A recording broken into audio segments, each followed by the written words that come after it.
نبی کو اجازت تھی 100 بیویوں کی، لیکن خدیجۃ الکبریٰ سے میرے مصطفیٰ اتنی محبت کرتے تھے، آپ کی حیات میں میرے آقا نے دوسرا نکاح کرنا پسند نہیں فرمایا.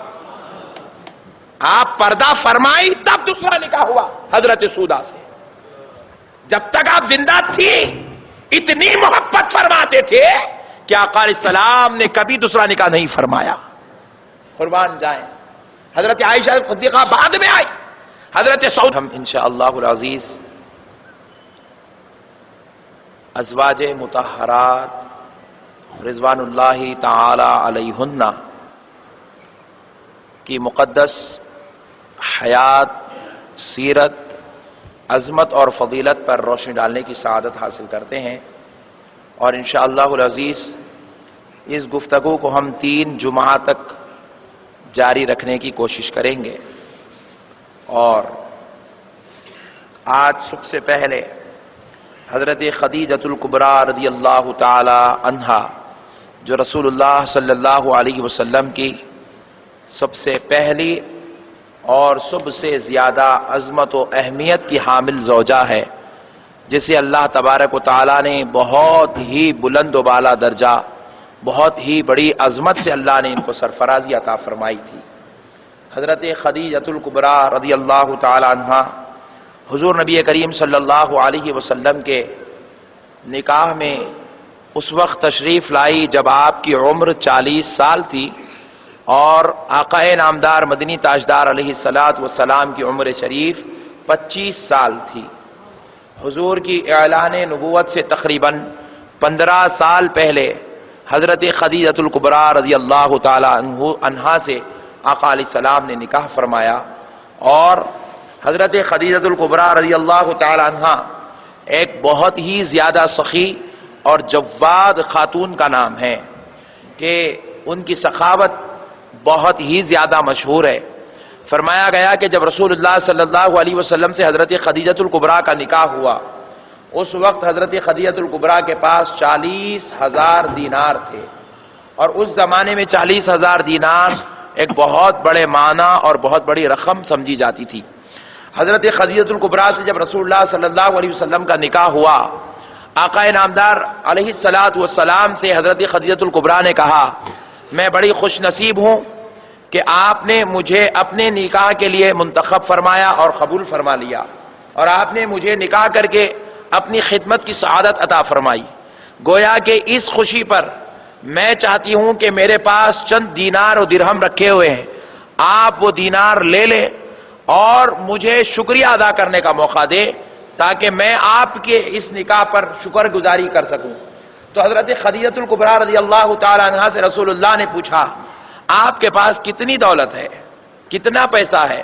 تو حضرت خدیجۃ الکبریٰ عرض کرتی ہے، میرے پاس 40,000 دینار ہیں. 40,000. تو حضرت نبی پاک صلی اللہ تعالی علیہ وسلم فرماتے ہیں کہ ان درہم و دینار کے ذریعے کہ آپ مجھے خوش کرنا چاہتی ہو؟ تو آقا علیہ السلام سے عرض کر، جی ہاں یا رسول اللہ، میں آپ کو خوش کرنا چاہتی ہوں. آپ نے مجھے اپنے نکاح میں لے لیا، میں بڑی خوش ہوں، اور میں چاہتی ہوں کہ میں اپنے آقا کو خوش کر دوں. تو آقا علیہ السلام فرماتے ہیں کہ آپ یہ درہم اور دینار کو اگر غریبوں میں صدقہ اور خیرات کر دو گی تو میں بڑا خوش ہو جاؤں گا. آپ اس کو غریبوں میں صدقہ اور خیرات کر دو گی تو میں بڑا خوش ہو جاؤں گا. حضرت خدیجۃ الکبریٰ فرماتی، یا رسول اللہ، اب رات ہو چکی ہے، اگر آپ اجازت دیں تو کل صبح کی اولین ساعتوں میں خدیجہ اس کو قربان کر دے گی، اس کو جو ہے لوگوں کے اندر تقسیم کر دے گی، اس کو صدقہ اور خیرات کر دے گی. پھر اس کے بعد آقا علیہ السلام نے فرمایا، جی اجازت ہے. تو آپ قربان جائیے. حضرت خدیجۃ الکبریٰ نے رات میں جو وعدہ کیا، وہ آقا علیہ السلام سے اتنی محبت کرتی تھی کہ ان کے دل میں ایک لمحے کے لیے بھی خیال نہیں آیا کہ 40,000 درہم و دینار کہ میں لوگوں میں صدقہ اور خیرات کر دوں. اگر حضور کے پاس رہا تو تب بھی میں استعمال کر سکتی ہوں، میرا بھی حق بنتا ہے، میں بھی کچھ اس میں سے کھا پی سکتی ہوں. ایسا خیال آپ کے دل میں نعوذ باللہ ایک لمحے کے لیے بھی نہیں آیا.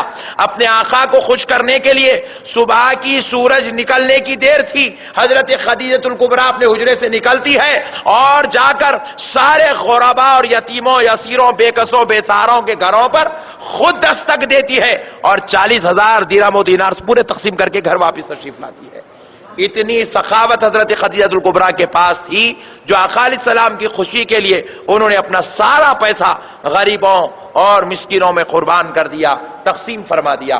معزز سامعین اکرام، یہی نہیں، ایسے ہزاروں سینکڑوں واقعات حضرت خدیجہ الکبریٰ رضی اللہ تعالی عنہا کے ساتھ رسول اعظم صلی اللہ علیہ وسلم کی حیات اور سیرت طیبہ میں ملتے ہیں، جن میں سے ایک واقعہ یہ بھی ہے کہ آقا علیہ الصلوۃ والسیرت خدیجہ الکبریٰ اگر آپ پڑھنا بھی چاہیے، کیونکہ ہماری بیٹیوں کو آج معلوم ہونا چاہیے کہ شوہر کی محبت کیا چیز ہے، ہمارے ازواج مطہرات نے اپنے شوہر سے کیسی محبت کی ہے، آقا علیہ السلام سے کس طریقے سے وہ لوگ پیار کیا کرتے تھے، آقا علیہ السلام کی رضامندی کے لیے کیسے کیسے قربانیاں دیا کرتے تھے۔ آپ ذرا غور کیجئے، حضرت خدیجہ الکبریٰ، تھوڑی دیر کے لیے سوچئے کہ اگر ہمارے پاس اگر یہ کہا جائے شوہر کی خوشی کے لیے 40,000 دینار تو بہت دور کی بات ہے، اب تو کروڑوں اربوں خربوں کی بات ہے، اگر کہا جائے 4,000 روپے قربان کر دیجئے، ایسا نہیں ہو سکتا، ایسا ہو ہی نہیں سکتا۔ ایسی قربانی آج ہمارے خواتین میں دینے کا جذبہ ہے ہی نہیں، اس لیے نہیں ہے کیونکہ یہ کان چھوٹے تھے بڑے ہو گئے، بڑے تھے جوان ہو گئے، جوان تھے بوڑھے ہو گئے، لیکن کبھی ایسی باتیں سننے کا موقع ملا نہیں، کبھی ایسے تذکرے ان کے سامنے آئے ہی نہیں، کبھی ان کو یہ چیزیں معلوم ہوئی نہیں۔ اب آپ یہ باتیں سنے ہیں تو آپ سے ایک فرض بنتا ہے کہ اپنے گھر کی خواتین تک، خصوصاً اپنی بیٹیوں تک، بیوی تک نہیں پہنچائے تو تھوڑی دیر کے لیے چلے گا، لیکن بیٹی تک یہ پیغام پہنچانا ہر باپ کی ذمہ داری ہے، کیونکہ اگر ہماری بیٹی کو معلوم ہو کہ شوہر کا مقام کیا ہے اور شوہر کے لیے کیسا، شوہر کی رضامندی کے لیے کیسی قربانی دی جانی چاہیے، تو پھر ہماری بیٹی زندگی بھر اپنے سسرال میں خوش رہے گی، کبھی طلاق اور خلا کے نعوذ باللہ ناگوار واقعات اس کے سامنے جو ہے رونما نہیں ہو سکتے۔ معزز سامعین اکرام، یہی نہیں، ایک بار حضرت خدیجہ الکبریٰ رضی اللہ تعالی عنہا کی حیات طیبہ اور سیرت اٹھا کر دیکھے تو یہ واقعہ بھی آپ کو ملے گا کہ خدیجہ الکبریٰ رضی اللہ تعالی عنہا وہ مقدس خاتون کا نام ہے، وہ عظمت والی ذی شان عزت والی عورت کا نام ہے کہ رسول اعظم صلی اللہ علیہ وسلم پر جب وحی کا نزول ہوا، آقا علیہ السلام غار حرا میں بیٹھے ہوئے تھے، آقا علیہ السلام غار حرا میں بیٹھے ہوئے تھے، آپ پر وحی کا نزول ہوا، جبریل امین لے آئے تو حضور نبی پاک صلی اللہ علیہ وسلم وحی کے ملنے کے بعد آقا علیہ السلام نہ کسی صحابی کے گھر گئے، نہ کسی رشتہ دار کے گھر گئے، نہ کسی عزیز کے گھر گئے، بلکہ سب سے پہلے آقا علیہ السلام غار حرا سے اترے اور خدیجہ الکبریٰ کے پاس آئے، حضرت خدیجہ الکبریٰ کے پاس آئے۔ آقا علیہ السلام کو حضرت خدیجہ الکبریٰ جب پہلی بار دیکھتی ہے اس انداز میں کہ آقا علیہ السلام کا جسم اقدس گرم ہے، یعنی کہ بخار آ گیا ہے، اور پیشانی اور چہرے اقدس پر پسینے کی بوندیں چمک رہی ہے، اور آقا علیہ السلام کو سرد ہو رہی ہے۔ حضرت خدیجہ الکبریٰ کے پاس جب حضور تشریف لے گئے، آقا علیہ السلام نے سب سے پہلے خدیجہ الکبریٰ کو کیفیت سننے پوچھی، حضرت خدیجہ الکبریٰ، یا رسول اللہ آپ کو بخار ہے، آپ کو سردی ہو رہی ہے اور آپ کے جسم سے پسینہ بہ رہا ہے۔ آقا علیہ السلام نے فرمایا خدیجہ میری خیریت بعد میں دریافت کرو، میں تمہیں ایک بات سناتا ہوں، پہلے وہ بات سن لو۔ آقا علیہ السلام حضرت خدیجہ الکبریٰ سے فرماتے ہیں، پوچھتے یا رسول اللہ کیا بات ہے؟ آقا فرماتے ہیں سنو خدیجہ، آج میرے رب نے مجھ پر کلام نازل فرمایا ہے، آج مجھ پر میرے رب کی طرف سے وحی کا نزول ہوا ہے، آج میرے رب نے میرے اوپر اپنا خاص انعام و فضل اور اس دنیا کی آخری کتاب کو مجھ پر نازل کرنا شروع کیا ہے، اور خدیجہ میں چاہتا ہوں سب سے پہلے وہ کلام میری زبان سے دنیا میں تم سن لو، سب سے پہلے تم سن لو۔ حضرت خدیجہ الکبریٰ اپنی خدمت پر رشک کرنے لگی، عرض کرتی یا رسول اللہ سنا دیجئے۔ خدیجہ سننے کے لیے تیار ہے۔ آقا علیہ السلام پر جو جبریل امین 5 آیات کریمہ لے آ کر نازل کیے تھے، آقا علیہ السلام نے وہ 5 آیاتیں خدیجہ الکبریٰ کو سب سے پہلے سنائی، سب سے پہلے خدیجہ الکبریٰ کو سنائی۔ ذرا سوچئے اس کے اندر کیا کیا حکمتیں ہیں، ہزاروں حکمتیں ہیں، لیکن ایک حکمت میں آپ سے عرض کرنا چاہتا ہوں، وہ یہ ہے حضور نبی کریم علیہ السلام یہ کلام پہلے کسی مرد کو یا کسی بادشاہ کو یا کسی اور کو سنا سکتے تھے، لیکن آقا نے سب سے پہلے یہ کلام اپنی زوجہ خدیجہ الکبریٰ کو کیوں سنایا؟ تو ذرا غور کرنے والی بات ہے، حضور بتلانا یہ چاہتے تھے یہ جو قرآن اتر رہا ہے یہ اس کو حاصل کرنے کی سب سے پہلی حقدار عورت ہے، سب سے پہلی حقدار ماں ہے، کیونکہ اگر ماں تک، عورت تک قرآن کا پیغام پہنچ جائے گا تو ماں اپنی اولاد کی تربیت قرآن کی تعلیم کے مطابق کرے گی، اور جب قرآن کی تعلیم کے مطابق کسی بیٹے کی تربیت ہو جائے گی، وہ دنیا میں غریب ہو سکتا ہے، مفلس ہو سکتا ہے، محتاج اور مسکین ہو سکتا ہے، لیکن دوزخی نہیں بن سکتا، اللہ کے عذاب کا حقدار نہیں ہو سکتا، وہ ملعون نہیں ہو سکتا، وہ مردود نہیں ہو سکتا، وہ محبوب الہی ہو جاتا ہے، وہ اللہ کا پیارا ہو جاتا ہے۔ اس لیے آقا علیہ السلام نے فرمایا، اس لیے آقا علیہ السلام نے سب سے پہلے اللہ کا مقدس کلام خدیجۃ الکبریٰ کو سنایا، تاکہ عورتوں کو کلام کے ذریعے سے تربیت ہو جائے، اور عورت کے ذریعے سے ساری کائنات تک کلام پہنچ جائے۔ ہر ماں اگر اپنے بیٹوں کی تربیت کرنا شروع کر دے، ہر ماں اگر اپنے بیٹوں کو قرآنی نہج کے مطابق ان کی تربیت کا انتظام کرنا شروع کر دے، تو پھر دنیا کے اندر جاہل نظر ہی نہیں آئے گا، دنیا کے اندر کوئی بدکار نظر نہیں آئے گا، دنیا کے اندر کوئی زانی نظر نہیں آئے گا، دنیا کے اندر سے گناہ مٹتا ہوا ختم ہوتا ہوا نظر آئے گا۔ آج گناہ عام ہو رہے ہیں، آج بربادی پھیل رہی ہے، اس کی وجہ یہ ہے ماؤں نے اپنے بیٹوں کی غلط تربیت کرنا شروع کر دیا، منہاج نہج مصطفیٰ کے مطابق، منہاج اسلام کے مطابق تربیت نہیں ہو رہی ہے، اس کی وجہ سے آج گناہ عام ہوتا چلا جا رہا ہے۔ تو حضرت خدیجۃ الکبریٰ وہ خاتون ہیں جس کو سب سے پہلے قرآن سننے کی سعادت نصیب ہے۔ اور ایک فضیلت بھی سن لیجئے، حضرت خدیجۃ الکبریٰ رضی اللہ تعالی عنہا ایسی عظمت اور ذیشان خاتون کا نام ہے کہ جنہوں نے سب سے پہلے رسول اللہ کا کلمہ پڑھا۔ عورتوں میں، عورت ذات میں جس عورت نے سب سے پہلے رسول اللہ پر ایمان لائی، رسول اللہ کا کلمہ پڑھا، اس خاتون کا نام خدیجۃ الکبریٰ ہے۔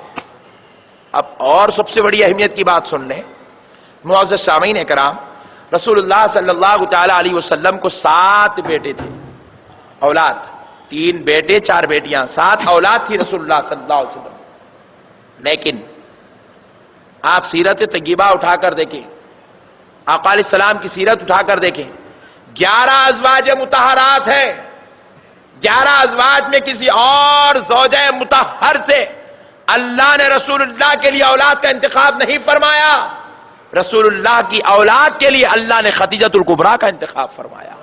ساری اولاد حضرت خدیجۃ الکبریٰ رضی اللہ تعالی عنہا سے ہوتی ہے، ساری اولاد حضرت خدیجۃ الکبریٰ سے۔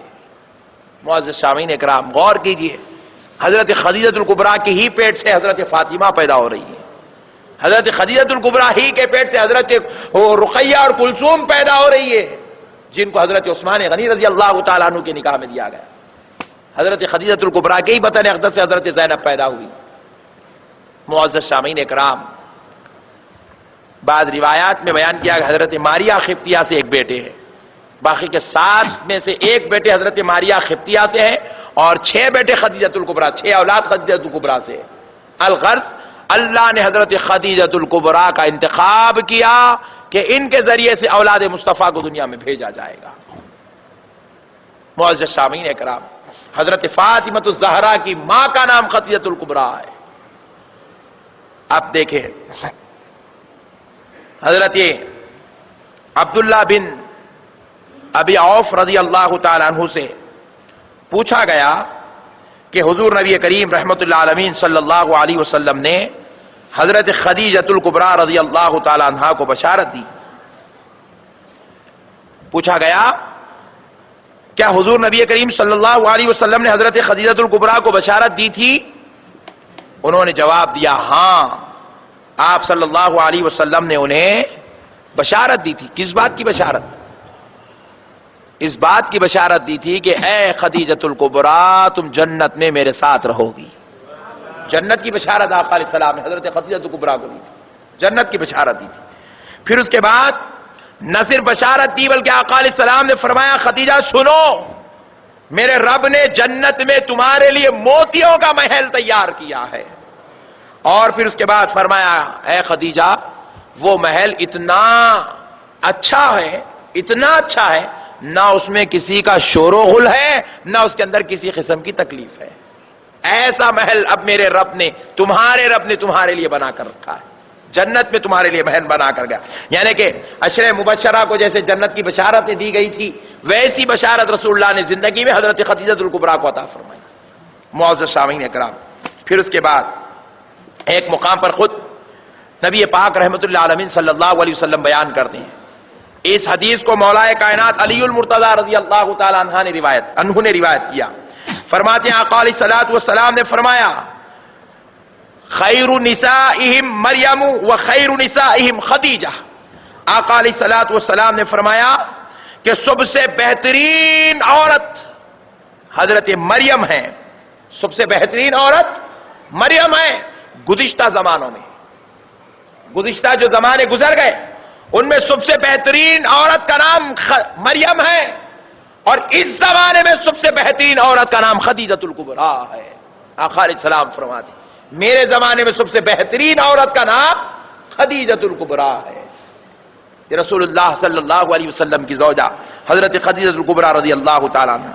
پھر اس کے بعد دیکھیں نبی کریم رحمت اللہ عالمین صلی اللہ تعالیٰ علیہ وسلم ایک پیاری حدیث پاک سنا رہا ہوں کہ آقا علیہ الصلوۃ والسلام حضرت خدیجۃ الکبریٰ سے کتنی محبت فرماتے تھے. آج کل ہوتا ہے، اکثر ایسا چلتا ہے، اگر کوئی شوہر اپنی بیوی سے محبت کر لے تو بیچاری ماں کو تکلیف ہونا شروع ہوتی ہے، باوا جان کو تکلیف ہونا شروع ہو جاتی ہے، گھروں کا نظام پورا درم برم ہوتا ہے، برباد ہوتا ہے. حتیٰ کہ میں نے تو بعض لوگ جو واقعات سناتے ہیں، اپنے قصے سناتے ہیں، تو میں نے یہاں تک بھی باتیں سنی ہیں کہ بیچارہ بیٹا محنت کر کے روزانہ 200-300 روپے کما کر لاتا ہے، وہ اس وقت تک کمرے میں اس کو جانے نہیں دیتی ماں جب تک کہ وہ اپنے جیب کا پیسہ اپنی ماں کے پاس پہلے نہیں رکھ دیتا. اگر کوئی شوہر اپنی بیوی کو لے جا کر تنخواہ دے تو ماں بیچاری ناراض ہو جاتی ہے.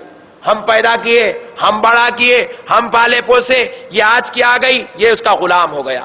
کسی کو بیوی سے محبت کرنا بیوی کا غلام کہہ کے، جورو کا غلام کہہ کے جو نعوذ باللہ اس کو نواز دیا جاتا ہے. یہ سب سے زیادہ تھرڈ کلاس اور آخری درجے کی گری ہوئی بات ہے. بیوی سے محبت کرنا رسول اللہ کی سنت ہے. آقا علیہ الصلوۃ والسلام کتنی محبت کرتے تھے اپنی بیوی حضرت خدیجۃ الکبریٰ سے، اس بات کا اندازہ کیجئے. ایک حضرت ابو ہریرہ رضی اللہ تعالیٰ عنہ سے یہ حدیث شریف روایت ہے کہ آقا انعامدار مدنی تاجدار رحمت حضرت عائشہ صدیقہ رضی اللہ تعالیٰ عنہ سے روایت ہے کہ حضرت خدیجۃ الکبریٰ رضی اللہ تعالیٰ عنہ کے تعلق سے حضرت عائشہ صدیقہ رضی اللہ تعالیٰ عنہ خود بیان فرماتی ہیں کہ میں نے کسی عورت پر اس قدر رشک نہیں کیا. حضرت عائشہ فرماتی ہے میں نے کسی عورت پر اس قدر رشک نہیں کیا جس قدر میں حضرت خدیجۃ الکبریٰ پر رشک کرتی ہوں، جس قدر میں حضرت خدیجۃ الکبریٰ پر رشک کرتی ہوں. پھر اس کے بعد آپ سے پوچھا گیا کہ آپ ان کے اوپر رشک کرنے کی وجہ کیا ہے، آپ ان کو اتنا رشک کیوں کرتی ہے، اتنا کیوں چاہتی ہے؟ تو حضرت خدیجۃ الکبریٰ فرماتی ہے اس لیے کہ میں جب بھی رسول اللہ کے پاس ہوتی یا کوئی اور زوجہ مطہرہ رسول اللہ کے پاس ہوتی تو آقا علیہ السلام جب ہمارے بارے میں تذکرہ کرتے تو حضرت خدیجۃ الکبریٰ کی وفات کے بعد بھی آقا علیہ السلام اکثر ہمارے بیچ میں خدیجۃ الکبریٰ کا ذکر کیا کرتے تھے. ایک بار مجھے خیال آیا اور میں خیال پر قابو نہ رکھ سکی، آقا علیہ السلام کے دربار میں اپنے خیال کا اظہار کر دی. کیا خیال آیا؟ یہ خیال آیا یا رسول اللہ حضرت خدیجۃ الکبریٰ تو بوڑھی ہو چکی تھی، عمر میں 40 سال کی تھی جب نکاح ہوا، اور اب یا رسول اللہ آپ کی عمر تقریباً 50 کے اوپر ہے.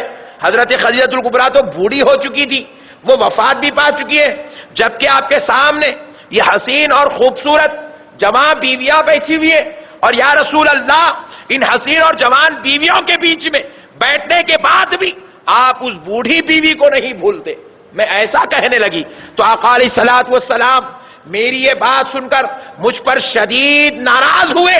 آقا علیہ الصلوۃ والسلام نے مجھ سے کہا اے عائشہ میں تم سے اس وقت تک بات نہیں کروں گا جب تک تم اپنی غلطی کو پھر سے واپس نہ لے لو گی، اپنے کلام کو واپس نہ لے لو گی. یہ کہتے ہوئے آقا علیہ السلام نے مجھ سے کہنے لگے کہ اے عائشہ سنتی ہو خدیجۃ الکبریٰ وہ ہے جب دنیا میں کوئی میرا کلمہ پڑھنے والا نہیں تھا خدیجۃ الکبریٰ میرا کلمہ پڑھ رہی تھی. جب مجھے کوئی سچا نہیں مانتا تھا خدیجہ نے مجھ کو سچا مانا تھا.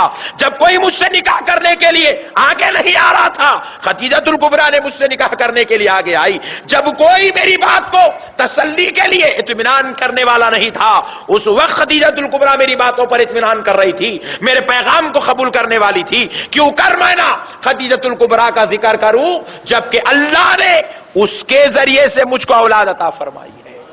حضرت پاک علیہ السلام فرما رہے ہیں کیوں میں نہ ان کا ذکر کروں، اللہ نے ان کے ذریعے سے مجھ کو اولاد عطا فرمائی ہے. یہاں پہ بچے پیدا ہو جانا ہے بنا ہوا ہے آج کل، اور آقا فرما رہے میں کیوں نہ ان کا ذکر کروں جبکہ ان کے ذریعے سے اللہ نے مجھ کو اولاد عطا فرمائی ہے۔ اللہ اکبر۔ پھر اس کے بعد حضرت عائشہ فرماتی ہے میں نے رسول اللہ سے کہا یا رسول اللہ میں اپنے الفاظ واپس لیتی ہوں، مجھے معاف فرما دیجئے، میں حضرت خدیجہ کے بارے میں ایسا کبھی نہیں کہوں گی، الفاظ واپس لیتی ہوں۔ فرماتی ہیں میں نے تو الفاظ واپس لے لیا، آقا نے معاف بھی فرما دیا، لیکن پھر بھی اس کے باوجود آقا علیہ السلام کے چہرے پر میں میرے اس کلام کا اثر دیکھتی تھی۔ اللہ اکبر۔ میرے اس جملوں کا اثر میں دیکھا کرتی تھی، اور ہر نماز میں دعا کرتی تھی اے اللہ میں آئندہ سے کبھی خدیجۃ الکبریٰ کے بارے میں ایسا خیال نہیں کروں گی، میرے آقا علیہ السلام کو مجھ سے خوش کر دے، میرے آقا کو مجھ سے خوش کر دے، میرے آقا کو مجھ سے خوش کر دے، میں ایسے کہا کرتی تھی۔ معزز سامعین کرام، دیکھیے آج گھروں میں اس بات کو ہمیں قبول کرنا چاہیے کہ بیٹا اگر ماں باپ کا حق ادا کرتا ہے اور ساتھ میں اپنی زوجہ سے محبت کرتا ہے تو اس کا رب اس سے راضی ہے، اس کا رب اس سے خوش ہے۔ ہاں اگر کوئی بیٹا اپنے ماں باپ کا مکمل حق مار رہا ہے، ان کی خدمت نہیں کرتا ہے، ان کو دواخانے نہیں لے جاتا ہے، یا ان کے کھانے پینے کا انتظام نہیں کرتا ہے، یا صرف اتنا اپنے ماں باپ کے ساتھ کچھ بھی نہیں کرتا، صرف اپنی بیوی کی محبت میں مبتلا ہے، تو پھر ایسے وقت میں اعتراض کرنے کی گنجائش ہے۔ لیکن جو اولاد ماں باپ کو وقت پر کھانے کے لیے انتظام کر رہی ہے، عیدوں کے موقع پر کپڑوں کا انتظام کر رہی ہے، بیماری کے موقع پر دوا کا انتظام کر رہی ہے، دواخانوں میں علاج اور معالجے کے اخراجات کو برداشت کر رہی ہے، پھر اگر ایسی اولاد اگر اپنی بیوی سے محبت کرتا ہے اور ان کے ساتھ حسن سلوک کا رویہ اختیار کرتے ہیں تو پھر ماں باپ کو اعتراض ہرگز نہیں کرنا چاہیے۔ ارے بعض گھروں میں تو اتنے مسائل ہیں، اللہ معاف کرے، اگر کوئی بیچارہ شوہر ہے اپنی بیوی کے ساتھ کہیں گھومنے جانا چاہتا ہے یا کہیں ملنے جانا چاہتا ہے یا کسی کے پاس جو ہے رہنے جانا چاہتا ہے، تو آپ لیجئے دربار اقدس میں پہلے ایک لیٹر پیش کرنا پڑتا، بابا جان امی جان میں جانا چاہ رہا ہوں۔ کیوں جا رہا؟ کون جاؤ بولے؟ کیسا جاتے؟ ابھی جا کے آئے نا، کیا ضرورت ہے؟ شریعت میں ایسا نہیں ہے۔ اگر نعوذ باللہ ہم اپنی اولاد کی خواہشات پر اس طریقے سے قدم رکھ دیں گے، ان کی خواہشات کو کچل دیں گے، تو پھر بروز محشر ہمارا پروردگار ہم سے اس کا حساب پوچھے گا اور پھر ہم کو جواب دینا بھی پڑے گا۔ ایک شوہر کو مکمل اختیار ہے اپنی بیوی کے ساتھ آنے جانے، دعوتوں میں شرکت کرنے، خاندان اور قبیلوں میں میل ملاقات کرنے کا۔ اللہ اور اس کے رسول نے کہیں نہیں روکا۔ الغرض خدیجۃ الکبریٰ رضی اللہ تعالیٰ عنہا کی ایک بات لے لیجیے، آقا علیہ السلام سے حضرت خدیجۃ الکبریٰ کا نکاح ہوا، اور اکثر آقا علیہ السلام تنہائی میں بیٹھ کر اپنے رب کو یاد کرنا پسند فرماتے تھے، اور تنہائی کے لیے آقا علیہ السلام لوگوں کے درمیان سے نکلتے غار ہیرا پر چلے جاتے، غار ہیرا پر جا کر آقا علیہ السلام بیٹھ کر اپنے رب کے ذکر میں مشغول ہوتے، عبادتوں اور ریاضتوں کے مراحل سے گزرتے۔ قربان جائیں خدیجۃ الکبریٰ کی محبت پر، وہ اپنے شوہر اپنے آقا سے اتنی محبت فرماتی کہ زمین سے غار ہیرا 2500 25,000 فٹ اوپر ہے، 2500 فٹ اوپر ہے، 25 منزلہ بلڈنگ جتنی ہوتی ہے، زمین سے وہ چٹان اتنی اوپر ہے۔ خدیجۃ الکبریٰ اپنے آقا کی محبت میں 2 مرتبہ روزانہ غار ہیرا پر چڑھا اور اترا کرتی تھی، حضور کی خدمت کی خاطر چڑھا اور اترا کرتی تھی، حضور کی خدمت کی خاطر چڑھا اور اترا کرتی تھی۔ اور ایک بات بھی سن لیں، آقا علیہ السلام خدیجۃ الکبریٰ سے اتنی محبت فرماتی، ایک نبی کو اپنی حیات میں اللہ کی طرف سے 100 شادیاں کرنے کی اجازت ہے۔ کتنی ہے بولیے؟ ہاں امت کو 4، آپ لوگ آہستہ بولو ذرا، بولی بھائی کتنی؟ 100۔ ہاں ماشاءاللہ، معلوم ہونا چاہیے، بعض لوگوں کا عقیدہ ہے نہیں نبی اور ہم دونوں برابر ہیں۔ امت کو صرف 4 شادیوں کی اجازت ہے، وہ بھی مرد کو، اور نبی کو 100 شادیوں کی اجازت ہوتی ہے۔ موسیٰ علیہ السلام کیا حضرت سلیمان کی 100 بیویاں تھیں، سبحان اللہ۔ 100 بیویاں بولے تو قوت بھی ہونا پڑتا ہوتی. اور حضرت سلیمان کی یہ عادت تھی، قوت تھی کہ نہیں تھی کیسا بھی آتا بعض لوگوں کو خیال، ان کو بھی سنا دیتے ہیں. حضرت سلیمان کو عادت تھی آپ اپنی 100 بیویوں سے ایک رات میں ملاقات کرتے تھے. سبحان اللہ بولو بھائی. یہ نبی کی قوت کا عالم ہے. ظاہری قوت یہ ہے تو باطن کا عالم کیا ہوں گا. اب پھر جو بولے ہم لوگ نبی کے برابر ہے، ایک مرتبہ ٹیسٹ کرا لو بھائی.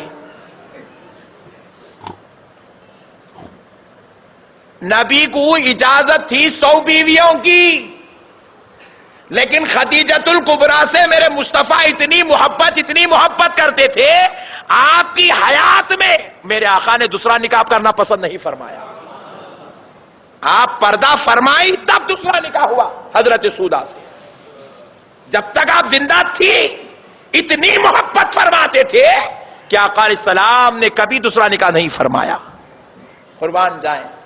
حضرت عائشہ صدیقہ بعد میں آئی، حضرت سودا بعد میں آئی، حضرت حفصہ بعد میں آئی. سب سے پہلے اور سب سے زیادہ محبوب ترین بیوی کا نام خدیجۃ الکبریٰ ہے رضی اللہ تعالیٰ عنہ. پھر ایک روایت حضرت عائشہ خود ارشاد فرماتی ہے کہ نبی پاک صلی اللہ علیہ وسلم خدیجۃ الکبریٰ تو کبریٰ، ان سے اتنی محبت فرماتے کہ ان کی وفات کے بعد جب بھی گھر میں کچھ اچھا پکتا، کوئی خوشی کا موقع ہوتا، تو آقا علیہ السلام اپنا کھانا حضرت خدیجۃ الکبریٰ کے سہیلیوں کے گھروں کو بھیجا دیا کرتے تھے. اتنی محبت خدیجۃ الکبریٰ سے فرماتے تھے کہ اپنا کھانا خدیجۃ الکبریٰ کے سہیلیوں میں تقسیم کروائے تھے. اور پوچھتے تھے یا رسول اللہ ان کے گھر کھانا بھیجاتے کیوں؟ ان کے گھر کھانا بھیجاتے؟ بولتے تھے کہ وہ حضرت خدیجۃ الکبریٰ کی سہیلی ہے، وہ خدیجہ سے محبت کرتی تھی، وہ خدیجہ کی سہیلی ہے، ان سے چاہت رکھتی تھی، اس لیے میں اس خوشی کے موقع پر ان کو نہیں بھول سکتا. تو اب اندازہ کرو ان کی سہیلیوں کو نہیں بھولا جا رہا ہے تو پھر بیوی سے محبت کا عالم کیا ہوگا. تو حضرت خدیجۃ الکبریٰ کی خدمت پر قربان جائیں. اللہ نے انہیں وہ سعادت عطا فرمائی تھی کہ وہ رسول اللہ صلی اللہ تعالی علیہ وسلم کی خاص زوجہ. پھر اس کے بعد دیکھیں فرماتے ہیں کہ نبی پاک رحمت اللہ عالمین صلی اللہ تعالی علیہ وسلم، آقا نبی پاک علیہ الصلوۃ والسلام نے فرمایا اگر تم کسی کے نقش قدم پر چلنا چاہتے ہو تو تمہارے لیے 4 عورتیں کافی ہیں. صحابہ سے خطاب فرمانے آقا علیہ السلام صحابہ کی عورتوں سے، بیٹیوں سے، بیویوں سے فرما رہے ہیں کہ اگر تم کسی کے نقش قدم پر چلنا چاہتی ہو تو تمہارے لیے 4 عورتیں کافی ہے. قربان جائیے ان 4 عورتوں کو جن کو آقا علیہ السلام نے کہا کہ یہ عورتوں کے لیے آئیڈیل بنے ہوئے ہیں، نمونہ ہے، بے مثال ہے. پوچھا کہ یا رسول اللہ وہ 4 عورتیں کون ہیں؟ حضور نے فرمایا سب سے پہلی خاتون حضرت مریم ہے جن کے نقش قدم پر چلنا چاہیے. پھر فرماتے دوسری خاتون میری بیوی خدیجۃ الکبریٰ ہے.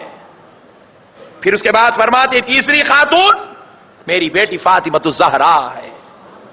پھر اس کے بعد فرماتے اگر کوئی چوتھی خاتون ہے جس کے نقش قدم پر چلا جا سکتا ہے تو وہ فرعون کی بیوی حضرت آسیہ ہے. فرعون تو ظالم تھا لیکن اس کے گھر میں اللہ نے اپنی رحمت رکھ دی تھی. فرعون ظالم تھا، اللہ نے اس کے گھر میں اپنی رحمت رکھی تھی. حضرت آسیہ کا صبر، حضرت آسیہ کی خدمت، حضرت آسیہ کو فرعون کے گھر میں رہنے کے باوجود بھی خدا سے جتنی محبت آسیہ کرتی تھی، مومنوں کے گھر میں رہ کر بھی وہاں کی عورتیں اتنی خدا سے محبت نہیں کرتی تھی، خدا کی محبت میں اتنی قربانیاں نہیں دیتی تھی. فرمایا آسیہ کے نقش قدم پر چلنا چاہیے تاکہ معلوم ہو صبر کیسا کرنا ہوتا ہے. ہوتا نا بعض مرتبہ ظالم شوہر مل گیا، نہیں ظالم شوہر مل گیا. آج بھی کئی مسلمان ایسے ظالم ہیں، اللہ معاف کرے، راتوں کو حرام کا شراب پی آتے ہیں اور اپنی بیویوں پہ ظلم کرتے ہیں. اور بعض ایسے ظالم ہیں جو اپنے آپ کو مرد سمجھتے ہیں، نعوذ باللہ وہ مرد ہے ہی نہیں. باہر تو کسی سے لڑنے کی ہمت نہیں، باہر کوئی اگر گھور کے دیکھ لے تو نیچے منڈی ڈال کے نکل جاتے ہیں، اور گھر میں جا کے شیر بن کے بیوی کے اوپر بیلٹ بھی آزماتے ہیں، چھڑی بھی آزماتے ہیں، لکڑی بھی آزماتے ہیں، ہاتھ کی قوت بھی آزماتے ہیں. تو ایسے ظالم شوہر کسی کو مل جائے تو آقا فرما رہے ہیں اس کو چاہیے کہ وہ حضرت آسیہ کی سیرت پڑھے، اس کو جینے کا سہارا نصیب ہو جائے گا. ظالم شوہر کے ساتھ زندگی گزارنا کے طریقے کیا ہیں؟ معزز سامعین اکرام جی، 4 خاتون نام یاد رکھے: حضرت مریم حضرت عیسیٰ علیہ السلام کی ماں، حضرت خدیجہ رسول اللہ صلی اللہ علیہ وسلم کی زوجہ، حضرت فاطمہ حسن و حسین کی ماں رسول اللہ کی بیٹی، اور حضرت آسیہ ظالم فرعون کی بیوی۔ معزز سامعین اکرام، الغرض ہمیں چاہیے کہ ہم جو ہے نبی کریم رحمت اللہ عالمین صلی اللہ تعالی علیہ وسلم کے خاص غلام بنے۔ اور ایک بات سن لیں، حضرت خدیجہ الکبریٰ رضی اللہ تعالی عنہا کا مقام اتنا بلند و بالا تھا کہ حضرت جبریل امین علیہ السلام جب بھی رسول اللہ کے گھر تشریف لاتے تو آقا علیہ الصلوۃ والسلام کی عرض کرتے: السلام علیکہ یا رسول اللہ صلی اللہ علیہ وسلم۔ آقا علیہ السلام جبریل کے سلام کا جواب دیتے تو فرماتے: یا رسول اللہ خدیجہ کو میرا سلام کہہ دیجئے۔ حضرت جبریل سلام عرض کرتے اور آقا علیہ السلام فرماتے: خدیجہ جبریل تمہیں سلام کر رہے ہیں۔ ایسی محبت فرماتے حضرت جبریل علیہ السلام خدیجہ الکبریٰ رضی اللہ تعالیٰ عنہ سے۔ تو معزز سامعین اکرام، الغرض ہمیں چاہیے کہ ہم رسول اللہ ہی نہیں، رسول اللہ سے متعلق جتنی بھی ذاتیں ہیں، چاہے وہ اہل بیت ہو، چاہے وہ ازواج مطہرات ہو، چاہے وہ صحابہ ہو، چاہے وہ آقا علیہ الصلوۃ والسلام کی نسل پاک کی کوئی اولاد ہو، ہر ایک ذات جس کا تعلق مصطفیٰ سے ہو گیا وہ ذات عظمت والی ذات ہے، اہمیت والی ذات ہے، برکت والی ذات ہے، اور وہ جنت کی حقدار ذات ہے۔ ان ذوات مقدسات سے محبت کرنا یہی ایمان کی علامت ہے۔ اگر ہم ایسا کریں گے تو انشاءاللہ ہمارا ایمان مضبوط ہوگا۔